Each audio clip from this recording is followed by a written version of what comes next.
UFC 296, Edwards versus Covington takes place this weekend, and I'm going to go through the entire card, starting with the early prelims, ending with the main event, giving my prediction and breakdown for every single fight on the card, starting with the early prelim opener of Randy Brown versus Muslim Salikhov. I am going to go with Randy Brown in this fight. The 8-inch reach advantage that he has over Muslim Salikhov is just too much to ignore here, because I know they're both going to be trying to strike with each other. And Muslim Salikhov, it's not like he's like fighting his way onto the inside a lot of the times. He'll do things like wheel kicks, spinning back kicks, and kicks at range, and play the game sometimes of a rangy striker, even when he shouldn't really be doing so. And I don't trust his ability to find his way on the inside and land on a guy like Randy Brown. I know JDM was able to do it, but I just haven't seen anything from Muslim Salikhov that makes me think he can sort of close the distance and step through with his punches to land those shots on a guy like Randy Brown. And also,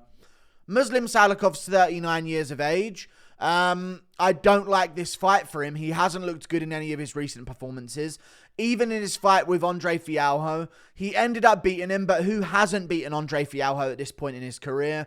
Li Jingliang got the win over Muslim Salikhov, put him away, finished him in the second round. I just don't think he's looked good in his recent fights. Had a decent performance against Nicholas Dalby, who we found out is now on a second run in his career, but I'm going to go Randy Brown. I just think the range game is going to be too much for Muslim Salikhov to deal with here. And I think if you can't land on some of the other opponents that he's failed to, I don't see him landing on a tall, rangy guy like Randy Brown, who I just think is going to have a really nice style matchup for himself here. Muslim Salikhov, getting older. Seems like his body's starting to deteriorate as well. He's turning into a bit of a Brian Barberena type build, and I don't like that for him against a guy like Randy Brown, who's going to be teeping him in the body and landing good shots at range. So I'm going Randy Brown. We move on. Up the card, Martin Buday versus Shamil Gaziev.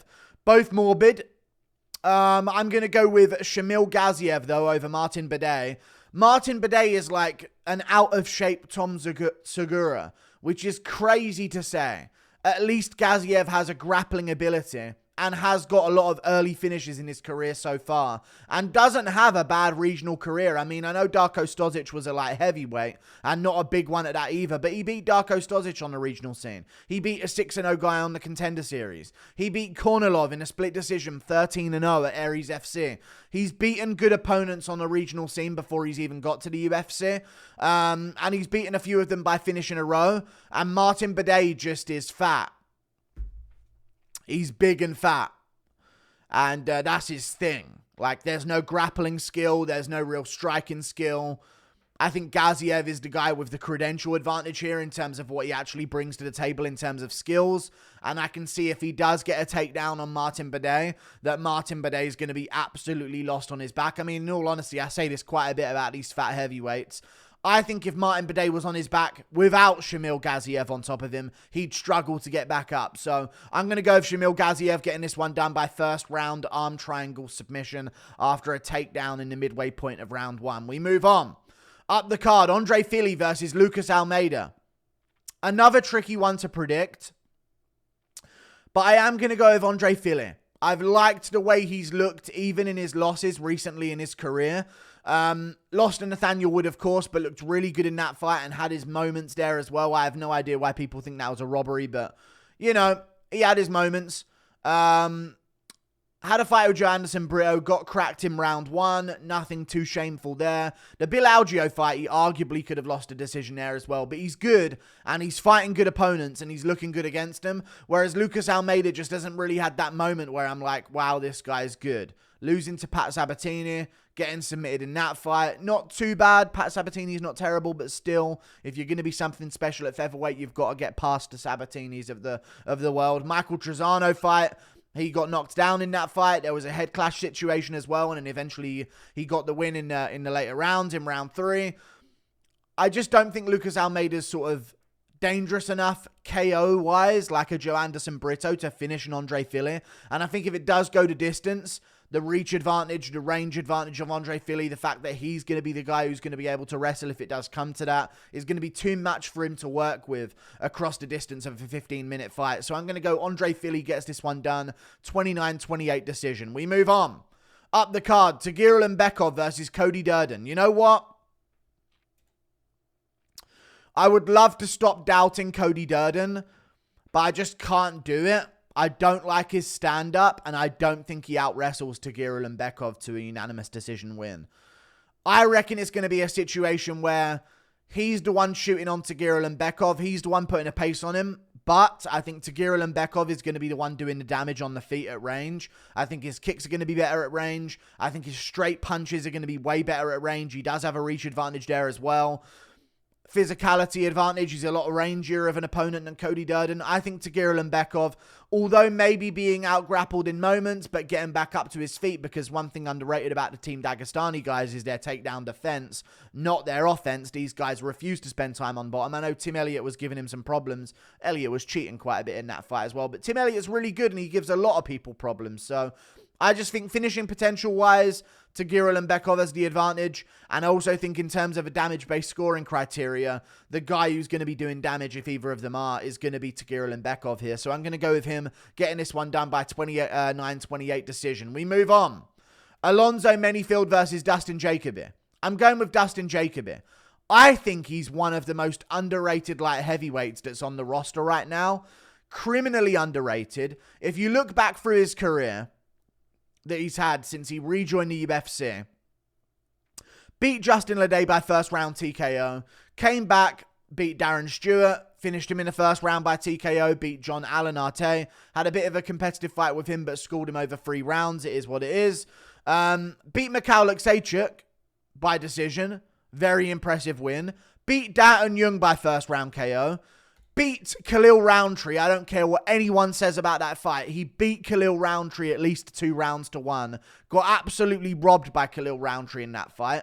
No idea why they did that, but all good. Khalil Roundtree cries at anything, so they want to promote him. Roundtree, amazing performance against Anthony Smith, by the way. But still, Dustin Jacoby, I reckon he's really underrated as a light heavyweight and arguably could be undefeated in this second run to the UFC.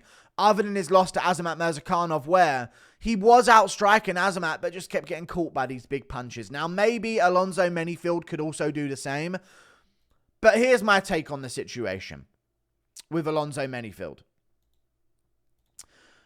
If you're really good on the feet, sleep Jimmy Crute by TKO. If you can't sleep Jimmy Crute on the feet, even though you've hurt him on some occasions, if you can't put Jimmy Crute away by KO on the feet, I don't see you doing it to Dustin Jacoby. I don't see you being able to out-grapple Dustin Jacoby because he has got good takedown defense since his second run in the UFC. I reckon Jacoby's going to pick him apart at range. And again, if you can't finish Jimmy Crute on the feet, who looks like he's standing on Legos as he walks forward, I'm definitely going to go with Jacoby picking apart Alonzo Menifield and maybe getting a TKO at some point in the second round. But I'll say decision 30-27. Dustin Jacoby gets it done. We move on. Up the card, Casey O'Neill versus Ariane Lipski. My eyes are horrible right now because I've not slept and I just got off a plane. So, Casey O'Neill, Ariane Lipski.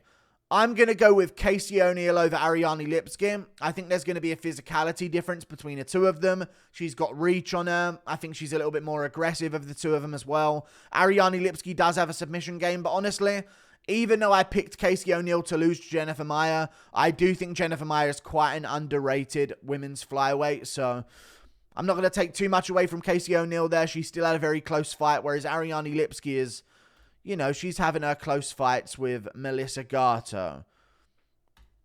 You know? Tricky stuff. And she has had some good wins, and she's had some good performances where she has looked good. But Casey O'Neill, again, had a close fight with Roxanne Modafferi, so it's tough to say. Did she have a close fight, or am I thinking about the wrong female fighter here? She didn't have a close fight. She destroyed her. My bad. But still, I do think that Casey O'Neill wins. I think she's got more grit, and I think she'll put out more volume than Ariane Lipski. With women's fights that are probably going to go to a decision, you want to look at volume, and I'm looking at the numbers in Ariane Lipski's last fights, and if you compare them to Casey O'Neill's, the numbers are completely different. Casey O'Neill threw nearly 400 significant strikes against Roxanne Modafferi in their fight. Even in her fight with Jennifer Maia, she threw 264 significant strikes.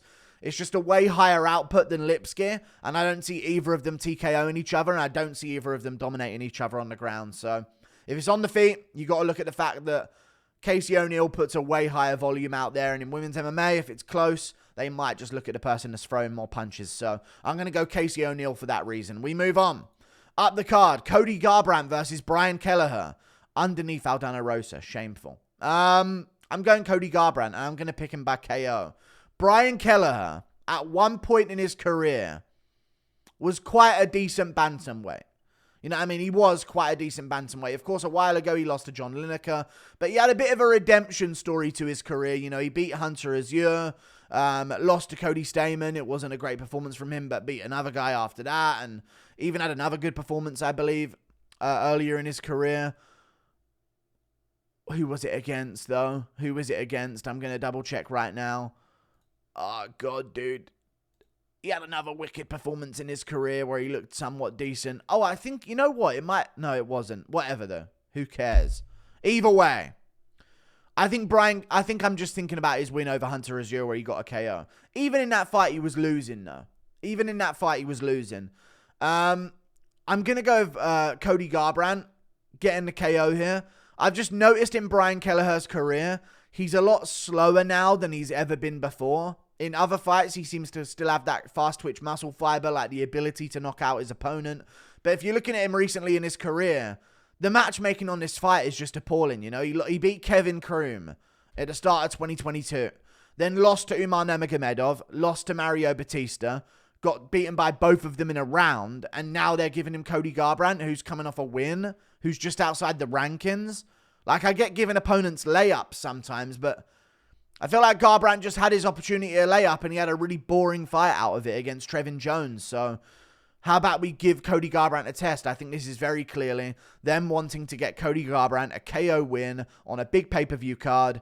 And I just think 37-year-old Brian Kelleher is not the guy to finish him or beat him in any way whatsoever. So I'm going to go Cody Garbrandt getting this one done by a TKO in the second round. We move on. Up the card, Irene Aldana versus Carol Rosa. Another tricky one to predict, in all honesty. Another really tricky one. I'm going with Irene Aldana, but it's just... Carol Rosa's not bad, but there's been certain fights in her career. But then again, Aldana didn't throw a punch against Nunes. And barely even tried to win that fight. So what are we doing with women's MMA? I'm sick of it. I want to be back in South Africa. I was having a good time. I was having a good time not fucking doing this bullshit.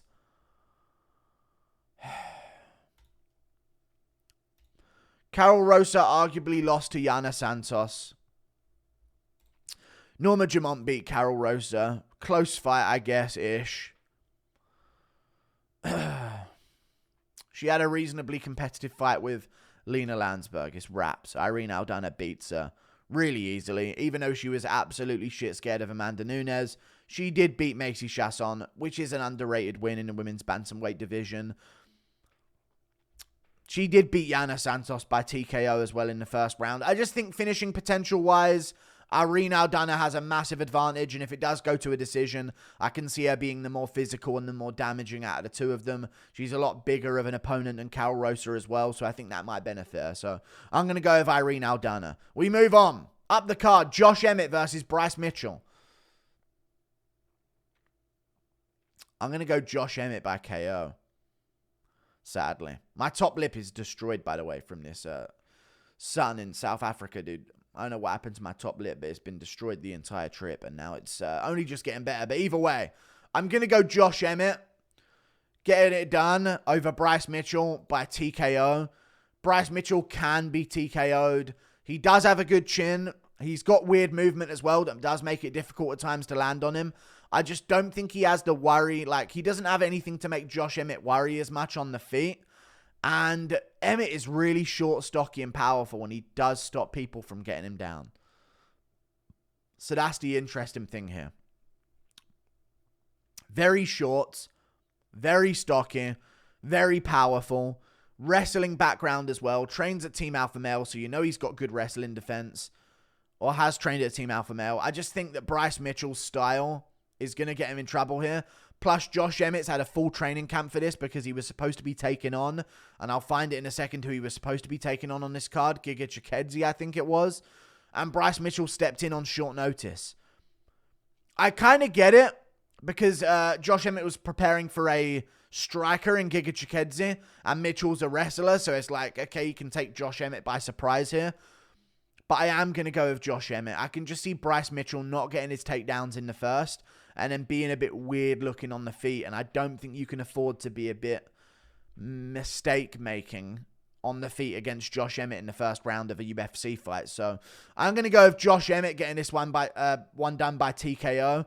But I'm rooting for Bryce Mitchell massively, and I really hope he wins the based god. I hope he brings out the Bible as well and smites this absolute abomination, Josh Emmett. But I'm going to go Josh Emmett getting the job done by TKO. I just got a feeling that Mitchell might not get the takedowns that he wants and then end up being a bit jittery on the feet and get caught up in the headlights. We move on. Up the card, Vicente Luque versus Ian Garry. The big matchup.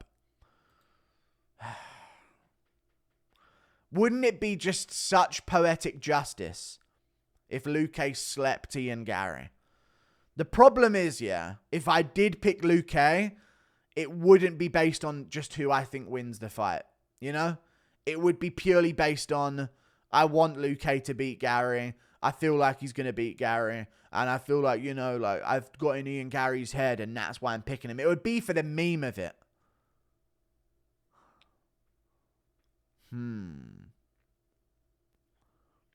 The thing is, Ian Garry has been caught by so many opponents, and it's not like he's got thunder in his hands. And I've been thinking about picking Luque for a while now. I think I'm going to pick Luque, I've been thinking about it. I was even thinking about this on the flight. I took screenshots of the UFC schedule and then just looked over it on the flight. And I've been thinking Luque. And you know what? I'm going to go Luque over Ian Garry. I think Ian Garry is going to be a little bit emotional, a little bit eager to make something happen and make a big, spectacular performance happen. And if you really look back in Ian Garry's career, although his win over Daniel Rodriguez was very impressive and his win over Neil Magny was good as well, I don't think he's going to be able to chew up the legs of Luque. Luque's got a very stern stance and he's good at checking those low kicks. I don't think that's going to be a factor here for Ian Garry. He did look good against Neil Magny, but it was mainly just him chopping apart the leg. And if you take away that, how didn't he finish Neil Magny on the feet in any of those rounds after he had no legs under him? He was trying to. I don't think he's got the range for his striking style with his hands. That's my takeaway from Ian Garry's performances that he's had. He fights like a guy because he's 6'3" or 6'2". He should have like a 78-inch reach or 77, 76-inch reach. Some kind of crazy reach for his height. He's got an inch disadvantage against Luque. He really does. 74. At 6'3", they have him listed at. That's not good for his hands. And it may be the reason why we notice in his fights quite a bit that he does get caught on the chin quite a bit. In his debut against Jordan Williams, he got caught by big punches, and eventually came back to get a first round TKO. I know it sounds weird to say he came back to get a first round TKO, but that is what happened. He was getting stung and he managed to land a KO blow after that. Darian Weeks made a really close fight out of him. Made a really close fight with him. Now, I think Ian Garry won that fight and edged it, but still, Darian Weeks made a pretty competitive fight with him. Gabe Green, although Ian Garry looked better in that fight, still made a competitive fight with him and was in there the whole time, landing shots. Stepping forward, landing shots, stepping through, hitting Ian Garry up against the cage. He was landing often. Then you got 2023. Neil Magny performance, Daniel Rodriguez performance. Both amazing wins, don't get me wrong. But I think Luque can do this one. I think he's going to get stung up by Ian Garry. I can see that. But I can also see Ian Garry getting caught by that left hook of Vicente Luque as he goes in for a shot, going down, and I don't think Luque's going to let him off the hook like Song Kanan did, who he also fought this year. This would be a crazy year for Ian Garry if he does win. He would have beaten Song Kanan, D-Rod, Neil Magny, and then Luque at the end of it. That would be a crazy year for him. But, man, Song Kanan dropped him pretty badly early in that fight as well, and kind of threw away the finish with like bad finishing instincts because he was like, oh, I'll win. and he had no idea how to even win. You know what I mean? He's so unused to it. I'm going to go with Luque. I think he can take Ian Garry's shots. I don't think Ian Garry's power with his punches is the thing to worry about. I think it's his kicks. And Luque keeps such a high and tight shell. I don't see Garry TKOing him with a head kick or anything like that. So I'm going to go with Luque tracking him down at some point. Them getting a bit scrappy and Luque catching him on the chin and putting him away. I'm going to go Vicente Luque getting a TKO, tracking down Ian Garry. And I do think that the videos that we've been making about him and exposing about him are going to be a factor here. Like, I do think he's going to be emotional. No, I legally don't think it's actually going to affect him in a bad way. I take back everything I said. I just think he's an emotional little pussy in general, regardless of whatever videos were made about him. And he's going to lose because of it, because I think he wants to make a statement. And I think he's going to get chinned for it. So I'm going to go Luque, second round TKO, after dropping Ian Garry at the end of the first. We move on. Up the card to another... And also, Luque's got grappling ability. And Ian Garry has been held up against a cage by lesser opponents. So I reckon Luque could grapple with him. Luque looked great against Dardier in the grappling. So I'm going Luque. We move on. Up the card, Tony Ferguson versus Paddy Pimblett. I'm worried for Tony here. I'm going Paddy Pimblett to win. I want Tony Ferguson to win. I don't even know if I do. Because Pimblett is a big name. And it would be fun to have him at lightweight against an actual big name at lightweight. Beyond Tony Ferguson into the rankings. But it's hard. I don't want to see Tony lose. That's the main thing. You know, I mean, I don't mind seeing Paddy lose. I don't want to see Tony Ferguson lose again, because it would be such a sad end of his career. But I'm going to go with Paddy Pimblett. Tony Ferguson is going to come into this fight injured because David Goggins ruined his entire career. No. Tony Ferguson ruined his career by training with David Goggins. This is not Goggins' fault. He wanted to train Tony Ferguson. He got offered it. He likes Tony Ferguson's mentality, I'm sure. He's heard about him through Joe Rogan. Like, you'd love this UFC guy, Tony Ferguson. He follows your mentality and all that. I just feel like Tony's going to be injured out there. I think his ligaments in his leg are going to be absolutely shot. I think he's not going to look good on the ground. And I think that's his biggest problem that we've seen in his career so far. It's not the stand-up. You know what I mean? It's, if anything, it's his wrestling defense. Which is crazy to say now, but I just don't think he has the wrestling ability or the strength to get back up to his feet anymore. He seems like when he gets taken down, he's stuck there for the rest of that round. Bobby Green was taking him down and just beating him up on the ground. I think Paddy Pimblett is too big and too strong for Tony Ferguson. They're going to be about the same height. And Pimblett is a way bulkier dude for the lightweight division. Way stronger, way broader.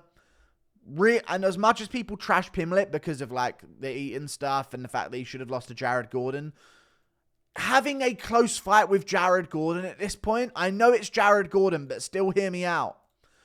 He broke his foot in round 1 of that fight, and people hate this, that I bring this up, because it's like, dude, why are you bringing it up? It's fucking real that he did. He broke his foot in the first round, and that's why he's been out for like a year. To recover from the broken foot that he had in that fight. The fact that he still made it close, even though I thought he lost clearly.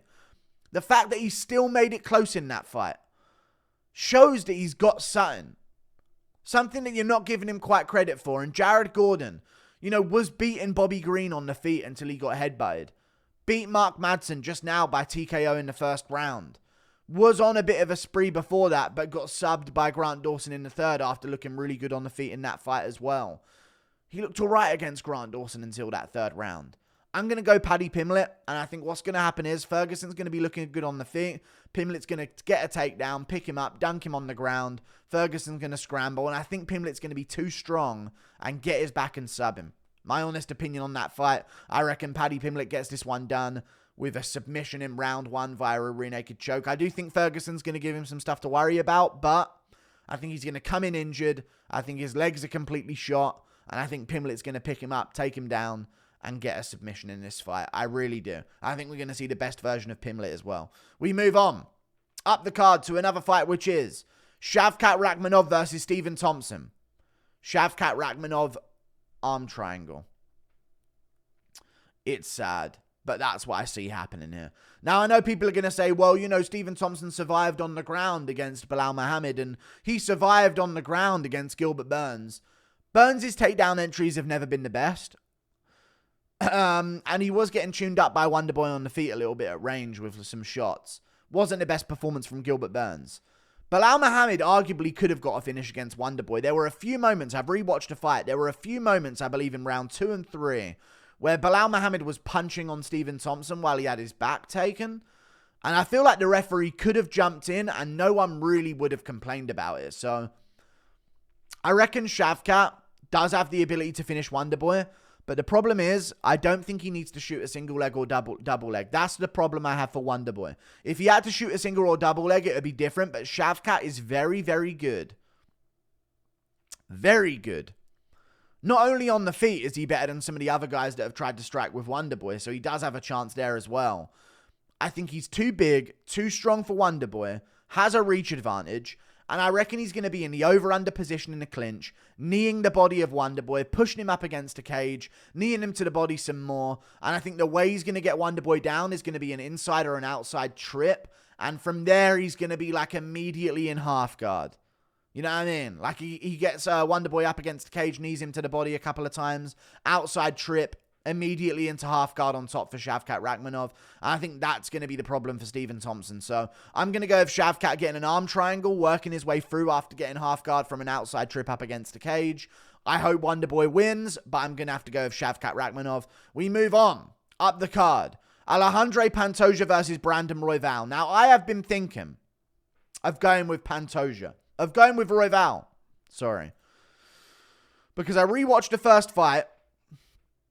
And even though it was a clear win for Pantoja because he got it done by first round finish, if you watch back the fight, Royval was scrambling like a menace in that fight. And I feel like that's why he gave Pantoja a lot of problems. But one thing that we've noticed as an improvement of Pantoja's game is his ability to control on the ground and his ability to immediately get the back take on opponents as well. If you look at Pantoja's career recently, that's the main place that he's made a difference in his career. Against Moreno, he was able to get a control time that he needed to do enough to win that fight in like good positions. Even when he fell off the top, he was landing elbows off of his back. Alex Perez, he charges forwards, gets the back and chokes him out in round 1. These are great wins. It was round 2 that he beat Royval in. My bad. Royval scrambles a lot. One thing I've noticed about Royval, though, even though he's coming off some good wins and he is a wild card, Pantoja has a hell of a chin. He's not one of these chinny flyweights that are out there sometimes. He's got a really, really solid chin. I don't see him getting chinned by Brandon Royval. And Royval is really chinny himself. He does get hurt a lot. He does get cracked and dropped quite a bit. He's very hittable for a tall, elusive dude. Like, he throws his arms out there sometimes and has this weird movement style to him. But he is right there to be hit. And I think if Pantoja starts shooting on Royval, getting some takedowns, even if Royval starts to get back up, I think there's an ability for Pantoja to do a little dip down, lunging overhand hook on Royval. And I think if he drops him, he'll get the back and choke him out. So I'm going to say round 1, Pantoja knocks down Royval towards the 3-minute mark and gets a rear naked choke towards the end of the round. Pantoja gets this one done. Royval's just not going to be up for scratch. We move on. Up the card, Leon Edwards versus Colby Covington. My eyes are killing me right now. I'm going with Leon Edwards over Colby Covington. There's so many reasons why. I'd love to be the guy that picked Colby and had him win, just the same way as I'd love to have been the guy to have picked Strickland and had him get the win over Israel Adesanya. But I'm going to go against the meme of it. Yeah? Covington's very good. Very good. But the fact is, he just doesn't do much damage. And I think the way that Leon Edwards strikes on the feet is he picks his shots very well.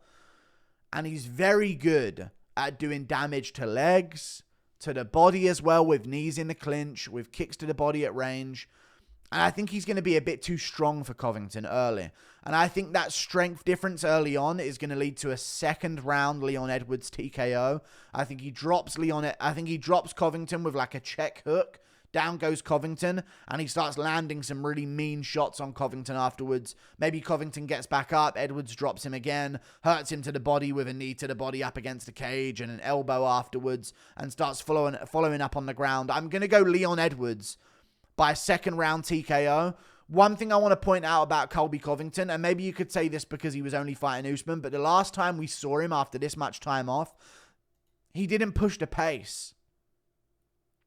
And when he's fighting these strong guys that have good takedown defense, that he knows have good takedown defense, and are dangerous on the feet, he's not going to charge forward and try and ragdoll them like he did to Jorge Masvidal. Against Woodley, he waited for so long before he started shooting. I mean, he got one in the open early on, but it wasn't the same pace of Covington. He was at range a lot of the time, not throwing too much. And I think if he spends too much time there, the damage from Edwards' low kicks and body kicks is going to add up and eventually get the win over him. So I'm going to go Leon Edwards. Even we saw it in the Usman second fight. He was jittery and had nothing going on in the second fight there in the first 2 rounds. Last 3 rounds, he arguably won, and it could have been a draw against Usman. But